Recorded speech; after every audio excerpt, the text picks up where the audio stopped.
Welcome to the ECE Classroom podcast with your host, SusieBeghin, inspiring early childhood educators every day.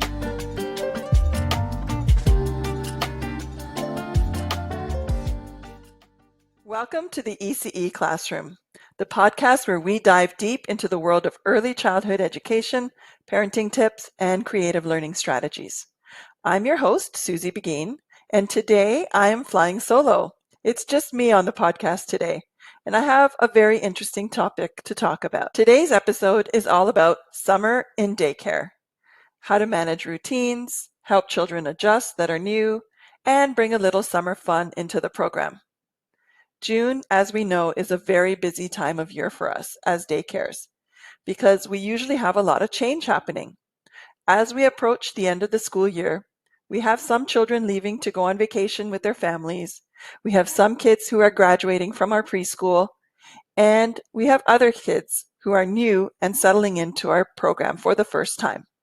In this episode, I'll give you the tools you need to confidently support young children through all the changes that June brings. Let's start first with the most important thing, which is transitions. We know that June is a really big month for transitions. It can feel like a roller coaster at times. We have kids graduating, we have new children starting, we have routines shifting, and of course, the weather is inviting us to go outdoors. All of this can be really exciting, but also a little overwhelming for us and for our kids. Transitions, big or small, are a huge part of early childhood. So it's our job as educators and caregivers to make those transitions as smooth as possible for ourselves and for the children. So let's talk about some strategies that we can use to make transitions smoother. In my daycare at Alphas, I recommend that educators use visual schedules. Kids thrive on predictability. So when the day starts to look different, having a visual routine posted can help to ease anxiety and help children to understand what's going to happen next, what's happening now, and to understand the transition. If you're going to be experiencing changes in your programming over the summer, talk to the children about it in advance. So for example, you can say, next week, we're going to start playing outside before snack time instead of after. Or we're going to be exploring more things outdoors. And that gives children a little bit of a heads up so they know what to expect. Obviously, we want to celebrate milestones. Graduating from a toddler room to a preschool room is a big deal. So we want to celebrate it. We can celebrate it with a certificate, a song, a memory book, and make it really special and meaningful for them. It's always great to also have familiar faces during transitions. As much as possible, try to keep your educators familiar with the children. That consistency and that consistent relationship is grounding for children and helps them to feel safe. And don't forget to involve the parents, of course. Ask them to support the changes by talking to the children about those changes at home. Something as simple as reading a storybook about visiting a new classroom can go a long way. So along with transitions, one of the big changes in the summer is that we do tend to spend a lot more time outdoors. Summer is full of fun and learning doesn't have to stop just because it's sunny outside. In fact, we can use the outdoors as a third teacher. You know, in early childhood education, we often talk about environments as being the third teacher. And the great outdoors is one of the most powerful and often overlooked classrooms of all. When you step outside, learning becomes multisensory, meaningful, and full of real-world connections. So here's how you can turn your outdoors into a rich educational experience for children by creating an outdoor classroom. And you'll have learning zones in your outdoor classrooms that mimic what you do inside. So for example, you can have an art area outdoors. You can have a physical activity area, of course. You can have a sensory play area. You can have a dramatic area, a blocks area, and even a literacy area. So let's talk about how we can do a few of these things. Let's start by talking about an art area. Art outside isn't just about painting under the sun.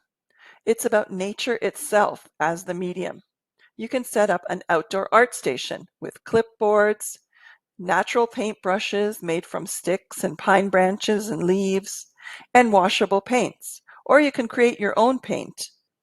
Children can draw what they see outside, mix the colors that they see, mix mud in with their paint, and create land art using stones, twigs, and petals. I really think that outdoor art fosters creativity, it works on fine motor skills, and it encourages children to observe and appreciate their surroundings. I love that outdoor art is often process focused. We're not really concerned about having an end product. And usually it's pretty messy, so it's great that we can be outside where cleanup can be a little bit easier. And what I particularly like about doing art outside is that somehow the outdoors transforms it into something magical. Of course, being outdoors, physical activity is going to be paramount. There's lots of room outside to run, jump, crawl, and climb. And of course, we're working on gross motor development skills in early childhood. So being outdoors and the outdoor space in particular is the perfect place to encourage movement. We can set up obstacle courses with natural materials like logs, balance beams, tires, tunnels, and even just the natural environment. We should let kids run, jump, climb, and crawl as much as possible outdoors. And when children move their bodies, they're also strengthening their brains. The next area I want to talk about is the sensory area. Think mud kitchens, water tables, sand pits, and bins filled with leaves, pine cones, or any other natural material that you have outdoors. Sensory play outside allows for bigger messes to happen, which as a result lead to bigger discoveries. In our outdoor classroom, our mud kitchen is always busy. Children are stirring, pouring, inventing recipes with sticks and stones, dirt and water, and just simple materials that they find outdoors. It's a great opportunity for them to make soups and potions. Sensory play is essential in early childhood, both indoors and especially outdoors, because it promotes exploration, early science concepts, and even language development. And as the weather gets warmer, water stations and water play will be a huge hit and a great opportunity for water sensory exploration outside. Take a look at your outdoor area and make sure that you have a space for lots of sensory play. And finally, let's talk about literacy outside. Books don't belong only between the four walls of your classroom. You can set up a cozy tent outside, a blanket, or a shady place with pillows and a bin of books. Children can listen to stories, flip through picture books, and even act them out using props that they find in nature. Outdoor reading connects literacy to the real world. When a child reads about a bird and then spots one outside, the comprehension becomes real. Language and storytelling blossom when the children are surrounded by the inspiration within the books. So an outdoor classroom isn't just a trend, it's a return to what children actually need, the space, the fresh air, and the natural curiosity. So creating that outdoor classroom in the summertime, especially, is so critical. By thoughtfully thinking about your outdoor space and creating zones for physical activity, sensory play, art, and literacy, you're creating an amazing learning experience for young children. Let the outdoors be your co-teacher because real learning doesn't always happen between four walls. And don't forget, messy play is perfect for summertime. Think chalk painting, bubble foam, ice cube sensory bins, or get really messy with science experiments. Your cleanup will be a lot easier when you're doing these activities outside. As we near the end of the school year and the start of a new one, it's a popular time for new enrollments. One of the most important things we can do with new students is intentionally welcome them into our community.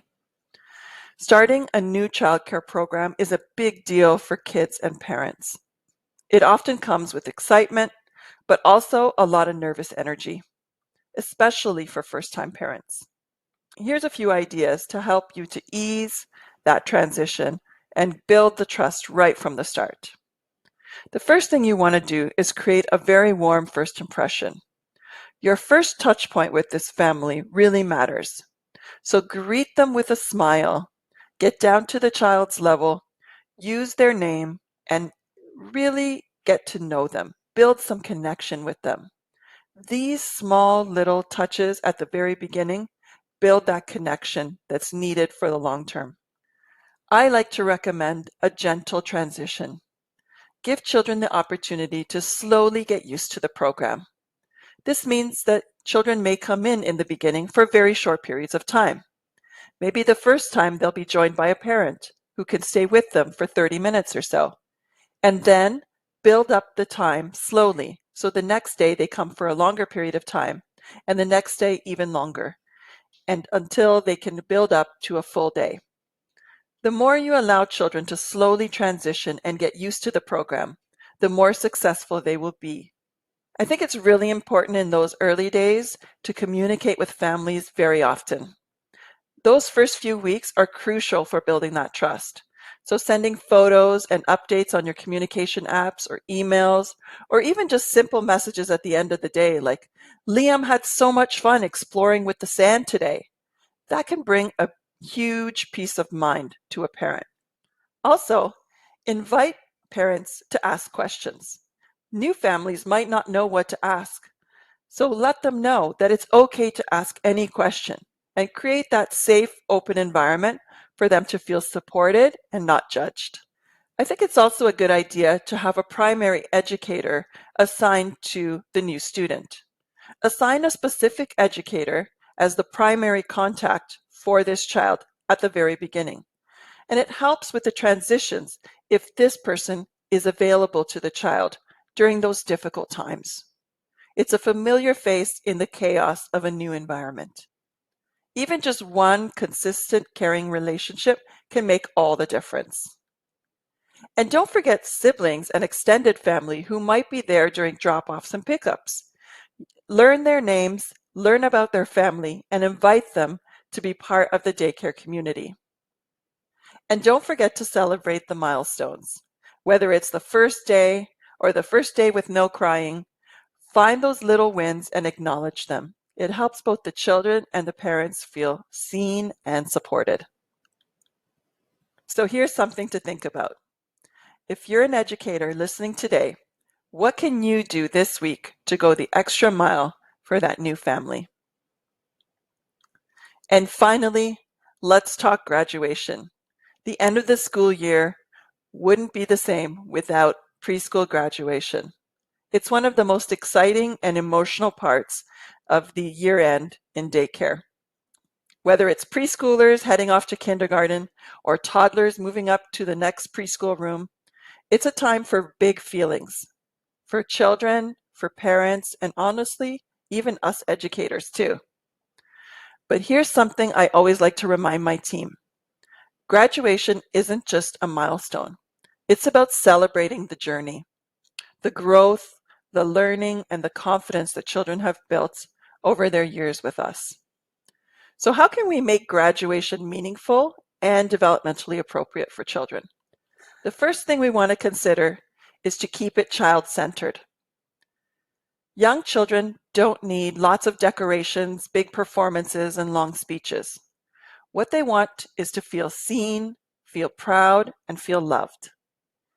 At Alphas, we focus on a celebration, which includes singing their favorite songs, sharing photos or a slideshow with the families, giving out personalized certificates, and inviting families to celebrate in a relaxed, joyful environment.